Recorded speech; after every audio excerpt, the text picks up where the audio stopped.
Bueno, ya estamos en contacto con la psicóloga Adriana Taboada, una militante de la Comisión por la Memoria, la Verdad y la Justicia de Zona Norte. Ella es perito en los juicios de lesa humanidad, trabajadora de la Secretaría de Derechos Humanos, una de las personas que fue impedida de entrar la semana pasada a su trabajo, que ha sido compelida al retiro involuntario, como le dicen ellos, pero que además tiene una historia este despido. De esa historia vamos a hablar con Adriana Taboada. Adriana, ¿cómo te va? Nora te saluda.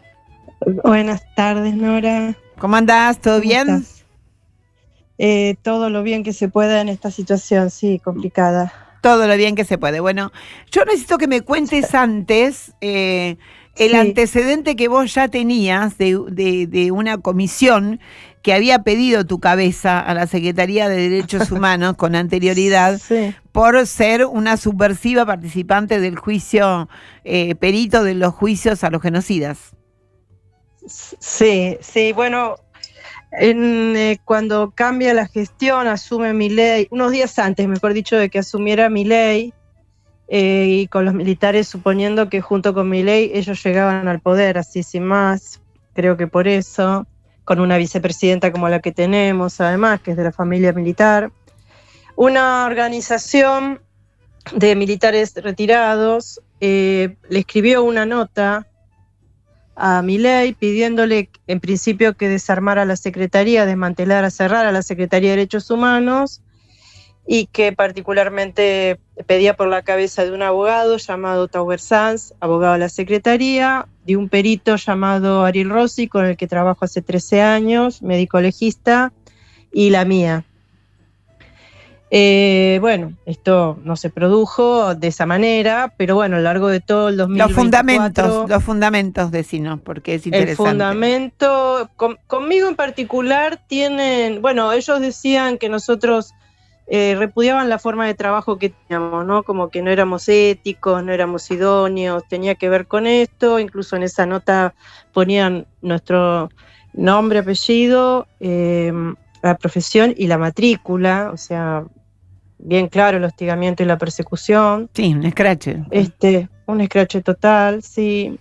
Conmigo tienen además un problema en particular. Yo hace años publiqué una cartilla que se publicó a través del Ministerio de Justicia de Nación hace varios años, una cartilla que tenía que ver con una orientación a los abogados de lesa, a los abogados querellantes, que titulé Impunidad Gerontológica, y donde daba algunos elementos para ver cómo la salud, que es un derecho, terminaba siendo utilizada por los acusados en los juicios de lesa como una llave camino a la impunidad. Entonces utilizaban la edad y el derecho a la salud para poder salirse de los juicios. Por eso lo de impunidad gerontológica, y lo sostenía y orientaba a los abogados acerca de qué cosas ver, dónde estar alerta. Y esto para ellos fue, duro, evidentemente, porque siguen dando vuelta alrededor de este mismo tema, ¿no? Bueno, lo lograron ahora. Ahora lo lograron. Fueron tardando, en realidad todo lo que se propusieron en el principio, porque estos eran, como vos lo dijiste bien, eran principios de campaña. En el caso del INADI y la Secretaría y todo lo demás, era como una propuesta ya de campaña, digamos, era como uno de los puntos prometidos a sus votantes. Y no lo lograron enseguida, o lo fueron planificando, lo fueron dosificando y van eligiendo fechas emblemáticas. En el mes de marzo, un mes tan caro para la memoria de todos nosotros, donde se suceden una actividad tras otra de memoria, verdad y justicia en todo, a lo largo y a lo ancho del país, en los barrios y las plazas, han elegido este momento para terminar de desmantelar estos especialistas que trabajaban los juicios de lesa humanidad. Expliquémosle a mis oyentes qué es un juicio de lesa humanidad. Un juicio de lesa humanidad es un juicio penal, o sea, un juicio que busca una condena por delitos que la humanidad toda considera los más graves que se pueden llevar adelante contra los hombres y mujeres de este mundo. Por eso le dicen, son crímenes contra la humanidad. En el caso de los delitos cometidos durante la dictadura, ya hay jurisprudencia que son considerados efectivamente de los más graves, y al banquillo, digamos, van hasta aquí militares, miembros de las fuerzas de seguridad, y lo que ha resistido más, con lo que ha sido más difícil, y sobre eso vos podrás hablar mucho también desde esta columna, con lo que ha sido más complejo, es con el poder económico, que fue responsable del genocidio en los 70. Pero bueno, ante todo eso, cuando se producen estos juicios, parte de los derechos que tienen, o de las obligaciones que tiene el Estado con respecto a estos acusados, es ver si están en condiciones mentales de entender de qué se los acusa y poder defenderse. Si una persona en este país no puede entender de qué se lo acusa y no puede defenderse, no puede ir a juicio. Y el trabajo de ustedes era demostrar que estaban en sus cabales.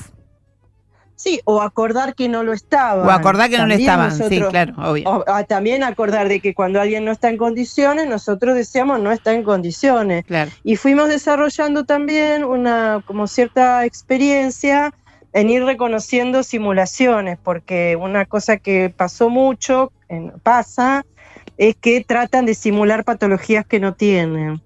Entonces, de eso también se trata nuestra tarea. Una tarea compleja, muy compleja para esta gente, no, sobre todo digo para esta mirada. Estamos hablando de genocidas, pero también estamos hablando de cómplices, hablamos del poder económico y llegamos a las empresas. En el marco de las empresas, el trabajo que ustedes hicieron es muy importante en Mercedes-Benz, en Ledesma, en Astilleros. Contanos un poquito de esto. ¿Desde la parte pericial o lo está diciendo como secretaría, como trabajo de investigación desde el Estado? Como trabajo de investigación desde el Estado, claro. Si hay algo para que me aportes desde lo pericial, sí. Y además la militancia que tiene la Comisión Zona Norte en lo que tiene que ver con los astilleros y los trabajadores. Claro, bueno, el término, digamos, esto que estoy diciendo, así como alguien tiene que poder entender de qué se lo acusa y poder defenderse, no cualquier acción puede ser considerada un delito. Entonces, para que algo sea delito, yo tengo que poder demostrar que lo es, tengo que conseguir las pruebas.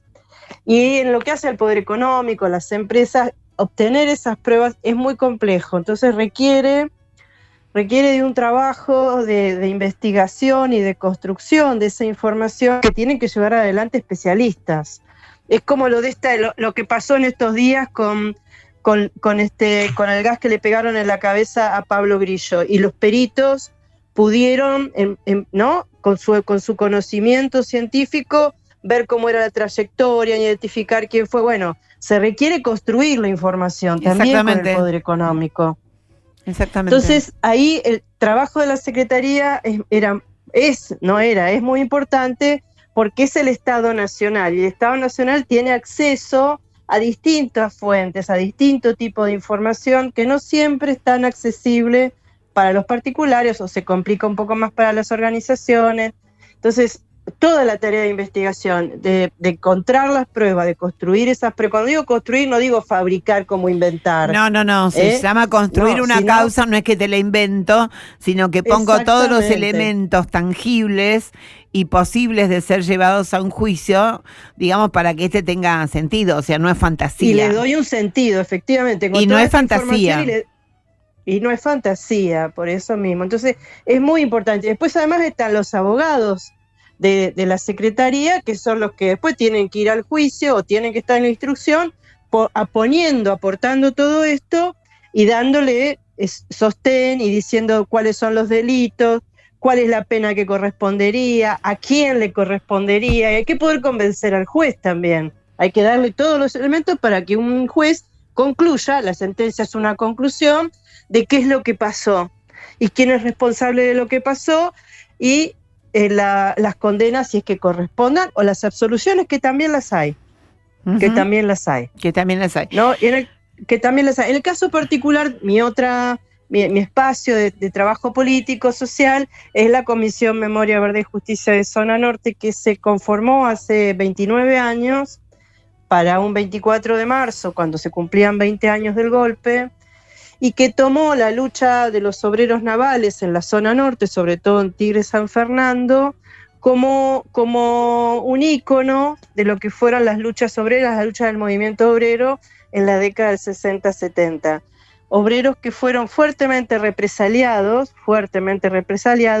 y en esa represión, sobre todo lo que nosotros pudimos mostrar, en esa represión a los trabajadores participó no solamente el ejército, que es el que se los llevó y los desapareció en su mayoría, sino que participó también el sindicalismo y la empresa. ¿De qué manera? El ejército llegó el 24 de marzo a la madrugada a las puertas del astillero Astarza con un listado de gente para llevarse. Ese listado tenía nombres que había otorgado, que había dado la empresa, pero además al lado del nombre había fotos, y las fotos las aportó el sindicato.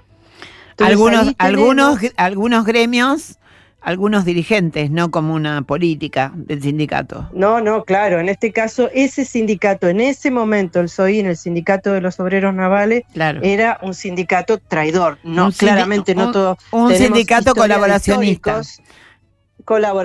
Claro. Por supuesto, nosotros tenemos dirigentes que son realmente un ejemplo, y sindicatos que también que pusieron el cuerpo y sus hombres. Claro. Absolutamente. No fue el caso del SOIN, y esto fue denunciado tempranamente.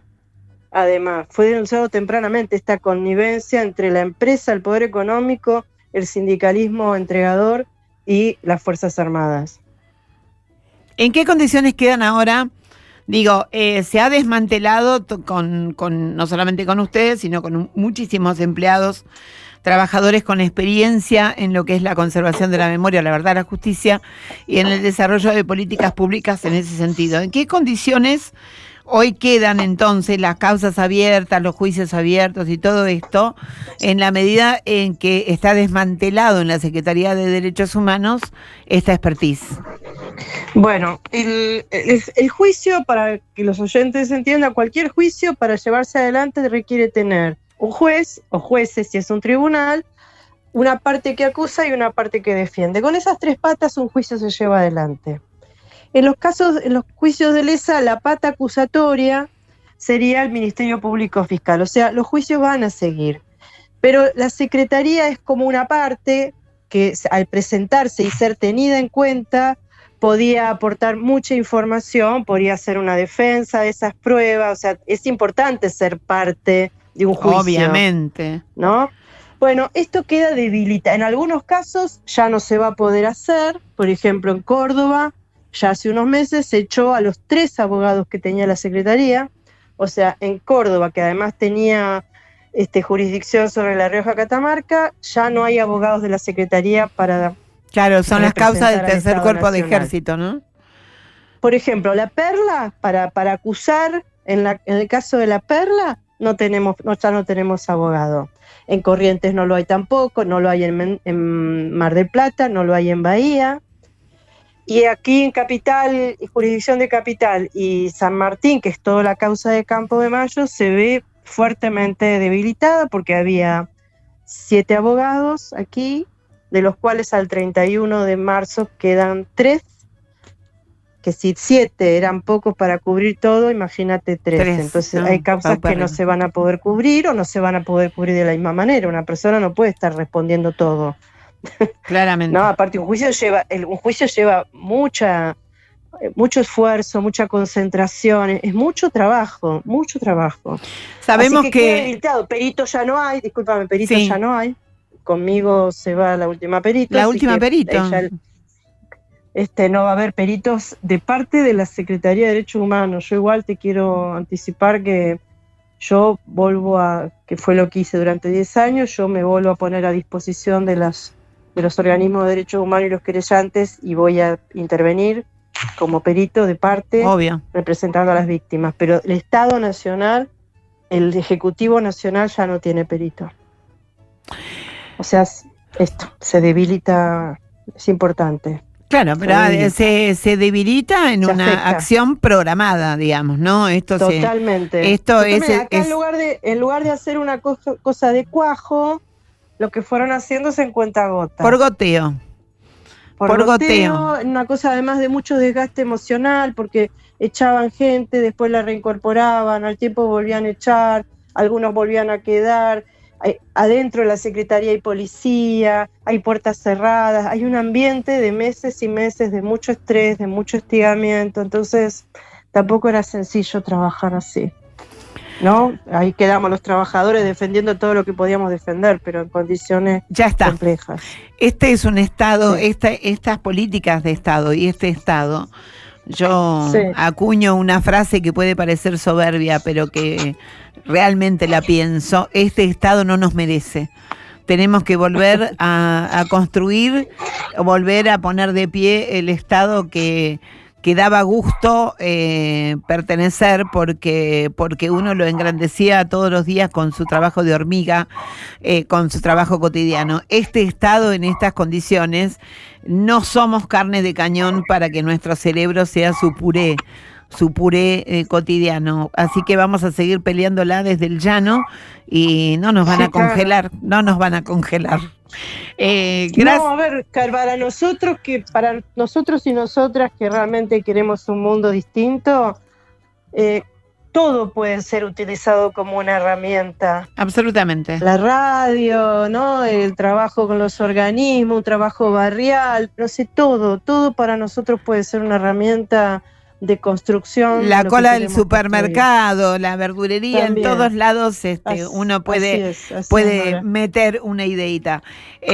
Nos vemos el miércoles, nos vemos el 24 y nos vemos el 8 de abril. En todas las luchas que se presenten, porque este es el tiempo. Gracias, compañera. Un abrazo inmenso. Vos también. Chao. Adiós.